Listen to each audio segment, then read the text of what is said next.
lunga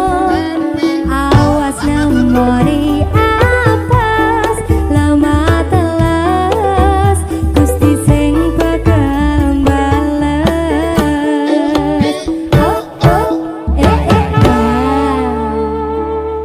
lemah teles Pak Klo Gusti Allah sing bales gabah garing Gusti Allah sing peparing lemah kemblok Gusti Allah paringi Pak Klo jodoh.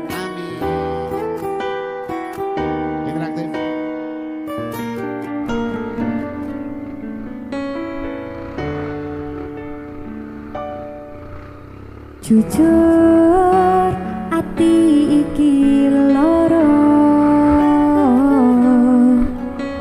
durung bisa nampa kenyataan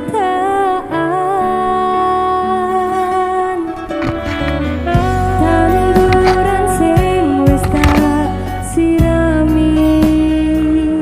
malah dadi awiran diobong karo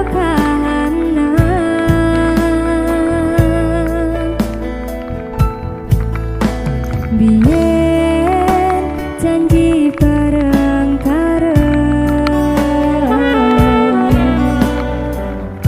rasa kesusah lan seneng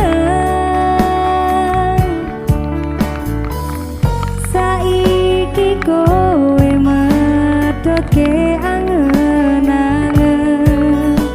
tak kuatke ati yen kudu